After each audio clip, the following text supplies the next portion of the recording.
You know, every Christmas I try to review a good Disney Christmas movie. Well, you know what? I'm sick of it. This Christmas, I want to review crap. This looks good. Beauty and the Beast: The Enchanted Christmas. This is one of the earlier Disney sequels that was coming out, like maybe the 6th or 7th. God, it's sad to think that number is actually early. This must have been really popular because they even re-released it with a special edition.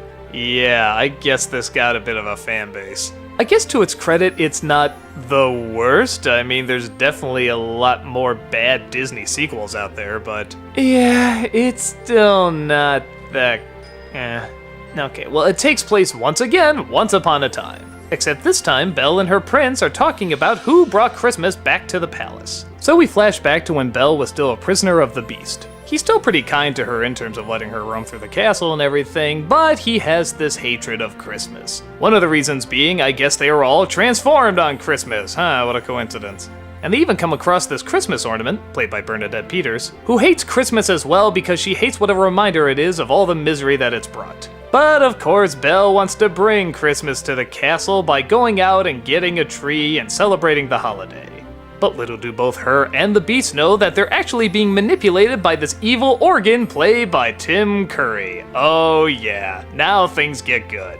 Tim Curry is the villain in this, and he doesn't really attack or throw anything at people. Well, not until the end, but we'll get to that. He just uses his manipulation to keep the Beast shut off from everybody so he can do nothing but play music for him. I guess on the whole there are a few good ideas here, most of them being around Tim Curry. The design of this organ is amazing. He's all CG, but he looks incredible. This is something that clearly should be CG.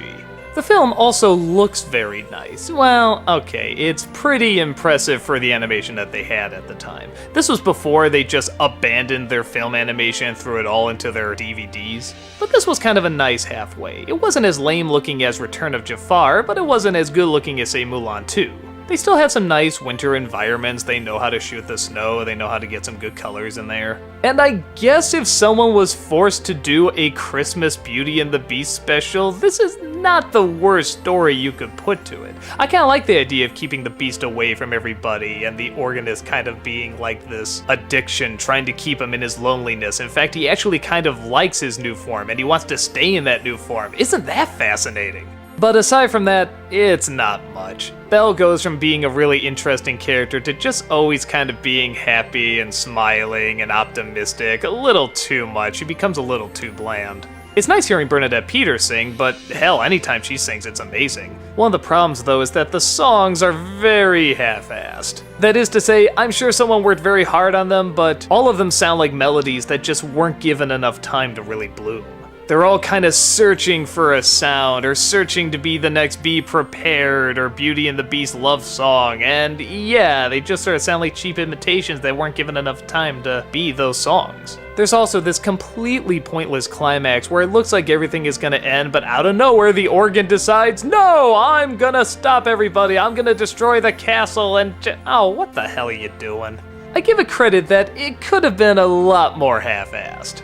You get a feeling that the people working on this are kind of shrugging like, okay, well, if we have to do this, let's try to put something decent together. But with an idea this strange and this forced, it's really hard to turn out anything that spectacular, especially after this was such a spectacular movie with the original.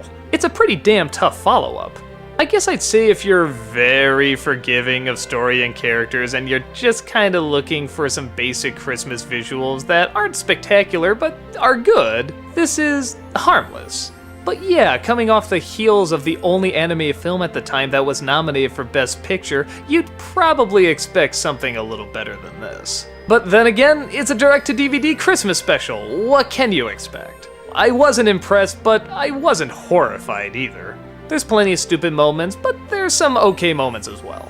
In my opinion, there are so many Christmas specials out there that do this kind of stuff so much better that it's definitely worth looking at those instead. If you got the nostalgia factor, fair enough, go ahead and watch it, it's not gonna injure you any.